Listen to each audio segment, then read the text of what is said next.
If I remove the name from your answer sheet, what will make your answers stand out? इसको comment करके तब तक आप बताओ and let's see what toppers are actually doing. Now before we look at the copies, ये देख लेते हैं किसकी कॉपी है और क्वेश्चन क्या होने वाला है। कॉपीज यहाँ पे दो टॉपर्स की है। ये आंसर 2025 में इन्होंने लिखा है और उसी ईयर में इन्होंने मेंस का एग्जाम लिखा है। इसका मतलब है कि जब ये आंसर लिख रहे हैं उसके 2025 डेज बाद ये अपना रियल एग्जाम अटेम्प्ट कर रहे हैं। तो कुछ इसी तरीके की क्वालिटी होगी, मे भी कुछ इंप्रूव कर लिया हो, लेकिन मोर और लेस ऐसा ही आंसर इनका दिखेगा। ये देखने का पर्पज यही था कि आपको पता हो एग्जाम से कुछ 20-25 दिन पहले इन्होंने आंसर को लिखा है। Now let us have a look at the question. The question is, analyse the transformation of the G7 from a symbol of western strategic unity to a forum marked by internal contradictions. How should India navigate this changing dynamic to advance its strategic interests? 150 words में इसको आपको answer करना है। Before we look at topper copies, ये समझ लेते हैं कि इस क्वेश्चन की डिमांड क्या है। Now the first demand is obviously transformation of G7, और उस ट्रांसफॉर्मेशन में आपको क्या बताना है? How it transform from western strategic unity to a forum where only internal contradictions are existing. और यहाँ तक सिर्फ एक पार्ट आंसर होगा क्वेश्चन का, and the next part is India का बेनिफिट क्या है इसके अंदर, and how can India navigate its strategic interest in this changing dynamics. Simple सा क्वेश्चन है, कुछ टफ नहीं है, लेकिन दो पार्ट्स में आपको आंसर करना है। लेट्स सी टॉपर ने कैसे इसको अप्रोच किया। सबसे पहले G7 की बेसिक डेफिनेशन और क्या इसका कॉन्टेक्स्ट है वो डिस्कस हो रहा है। दोनों ही साइड वो सेम चीज़ यहाँ पे डिस्कस हो रही है। आफ्टर दैट एक वैल्यू एडिशन है। यहाँ पे आप देख सकते हो इन्होंने मैप के थ्रू वो वैल्यू एडिशन करने की कोशिश की है, और यहाँ पे इन्होंने एक फ्लो चार्ट बना के उसको प्रेजेंट किया। दोनों ही आंसर में ये सिमिलैरिटी आपको दिख रही है। इंट्रो के बाद एक सेक्शन ऐसा है जहाँ पे विजुअल प्रेजेंटेशन है और इसके थ्रू एग्जामिनर का अटेंशन ग्रैब करने की कोशिश है। नहीं तो फिर इसका कुछ मतलब नहीं है ना। अगर आप इससे अटेंशन ड्रॉ नहीं कर रहे हो तो इसका कोई पर्पज नहीं है। आप इसको सिंपली एक लाइन में भी लिख सकते हो वैसे। तो यहाँ पे ऐसा करने की क्या जरूरत पड़ गई कि इन्होंने उतने कम टाइम होते हुए भी इन्होंने डायग्राम बनाना प्रेफर किया, मैप्स को बनाया, उसको मार्किंग की, जबकि इजीली ये सिर्फ एक लाइन के अंदर कन्वे किया जा सकता था। तो इसका सिंपल सा पर्पज है, आपको अटेंशन ड्रॉ करना है। और ये भी एक इंपॉर्टेंट एस्पेक्ट है। कुछ टॉपर्स का हमने राइटिंग स्टाइल देखा जहाँ पे वो सिर्फ पॉइंट्स लिखते हैं, लेकिन कुछ टॉपर्स ऐसे ही, इनफैक्ट ज़्यादा टॉपर्स ऐसे हैं जो ऐसे एलिमेंट्स का यूज़ करके अपने आंसर में वैल्यू ऐड करते हैं। और यही वो एक पार्ट है जो आपके आंसर कॉपी को स्टैंड आउट कराता है, जो आपके आंसर्स को दूसरों से बेहतर दिखाता है। और हो सकता है कि आपको इसका एडवांटेज भी मिल जाए रियल एग्जाम में, क्योंकि सारे ही टॉपर्स अगर ऐसा कर रहे हैं और उनकी रैंक आ रही है तो इसका सिंपल सा मतलब है these things are working out.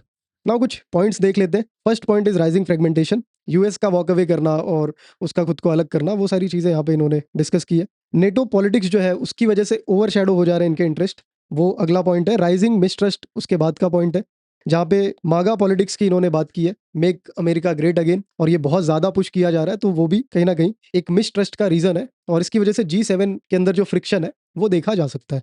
दूसरे साइड टॉपर ने क्या किया, symbol of western strategic unity कैसे है इन्होंने वो मेंशन किया। Let's see. सबसे पहला तो है वेस्टर्न इकोनॉमिक पावर्स एक साथ है यहाँ पे, more than 50% of world's GDP यहाँ पे है। ओके। इसके बाद helps other nation come out of economic crisis. यही सारी चीजें तो नहीं हो पा रही है ना, मतलब है तो एक कंसेंसस उनका, लेकिन इन्हीं सब में फ्रिक्शन आ रहा है, और इसी की वजह से वेस्टर्न स्ट्रेटेजिक यूनिटी जो है उस पर कहीं ना कहीं एक डेंट हमें देखने को मिला है। उसी को हमें यहाँ पे डिस्कस करना था, और इसमें इंडिया का क्या बेनिफिट हो सकता है वो भी हमें साथ के साथ डिस्कस करना था। लेट्स सी दोनों टॉपर्स ने इस पार्ट को एड्रेस किया है या नहीं। अगला पॉइंट है राइज ऑफ G20। एक अल्टरनेटिव फोर्स आ रहा है, अल्टरनेटिव पावर आ रही है, और इसकी वजह से लीडरशिप के पैरामीटर्स भी चेंज हो सकते हैं, वो आगे आने वाले टाइम की बात है।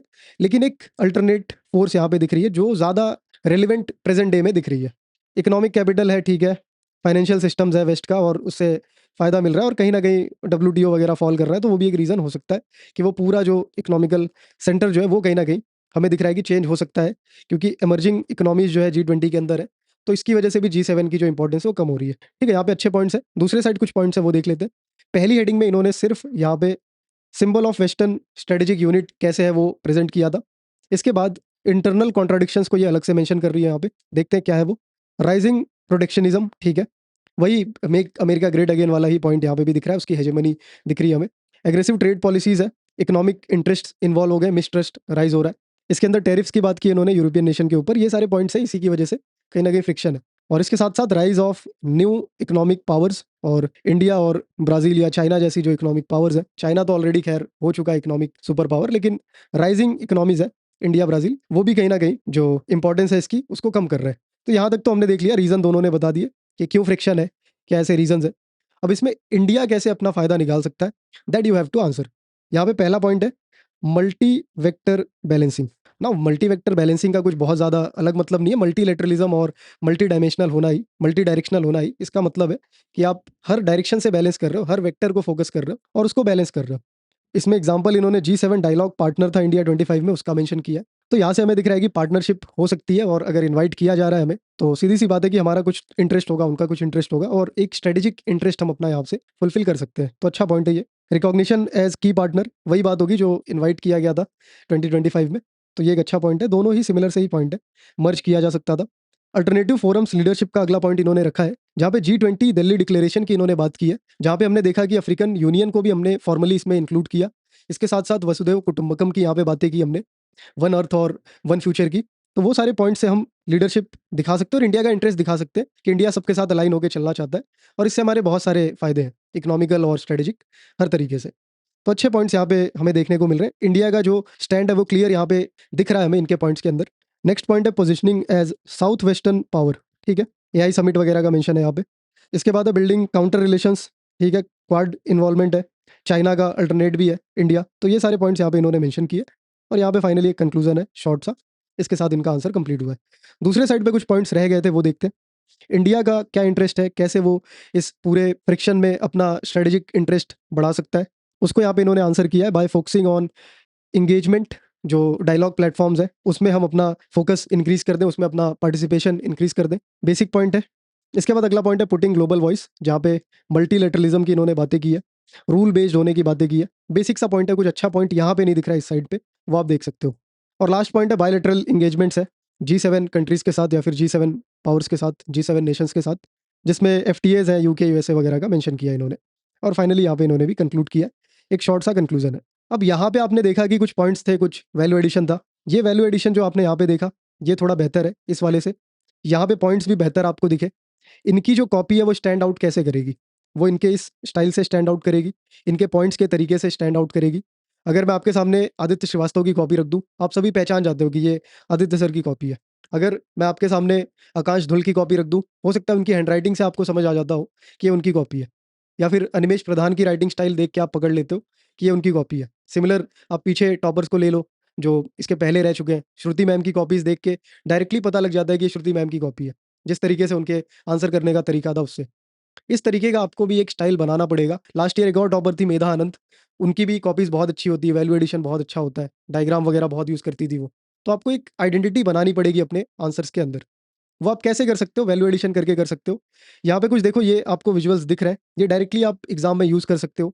यहाँ पे G20 का क्या रोल है, वो आसियान का क्या है, इंडो पैसिफिक से रिलेटेड कुछ अगर आ जाता है तो ये आप बना सकते हो, क्वाड से रिलेटेड बना सकते हो, ब्रिक्स की अगर बात होती है, IBSA की बात होती है, तो ये सारे डायग्राम्स आप बना सकते हो डायरेक्टली, जिससे एक बढ़िया वैल्यू एडिशन आपके आंसर में हो जाएगा। और इस तरीके के और भी डायग्राम्स अगर आप देखना चाहते हो जो रेडी टू यूज़ हो, डायरेक्टली आप उसको देख के रियल एग्जाम में लिख पाओ या बना पाओ, तो आप पिंड कमेंट चेक कर लेना, वहाँ पे एक PDF का लिंक आपको मिल जाएगा। वहाँ से आप और भी डायग्राम्स देख सकते हो। हमने कुछ GS1 से GS4 के लिए रफली 120-130 के आसपास डायग्राम इस तरीके के बना के रखे हैं सारे टॉपिक्स के लिए। इससे आपका रिवीजन भी स्ट्रांग हो जाता है और एक वैल्यू एडिशन भी आपके पास रहता है। तो आप ज़रूर चेक कर सकते हो और वैल्यू एडिशन करना चालू कर दो। अपने आंसर्स में एक आइडेंटिटी बनाना चालू कर दो। 30 डेज़ बचे हैं रफली मेंस के लिए और 30 डेज़ में आप बहुत ज़्यादा कुछ कर सकते हो अगर आप छोटी-छोटी चीज़ों को पकड़ के बेहतर कर दो तो। क्योंकि जो पढ़ना था वो आपने पढ़ लिया ऑलरेडी। आपके फाउंडेशंस क्लियर है, तभी आप प्रीलिम्स क्लियर कर पाए हो और यहाँ पे हो। ये जो 30 डेज़ का टाइम फ्रेम है, यहाँ पे छोटे-छोटे चेंजेस करके आप बहुत ज़्यादा एडवांटेज ले सकते हो और वो टाइम आने पे ही पता लगता है, ऐसे आपको रियलाइज़ नहीं होगा। लेकिन धीरे-धीरे जब आप करोगे ये, तो डेफिनिटली उसका फ़ायदा आपको मिलेगा। तो इस वीडियो के लिए इतना ही है। आई होप आप लोग प्रिपेयर कर रहे होंगे और इसी तरह प्रैक्टिस करते रहो। आने वाले टाइम में इस तरीके से आपको ये जो टॉपर कॉपी का एनालिसिस है, वो मेरे एंड से रेगुलर देखने को मिलेगा। बस आप अपने एंड से प्रैक्टिस करते रहो। तो इसी के साथ इस वीडियो को भी एंड करते हैं।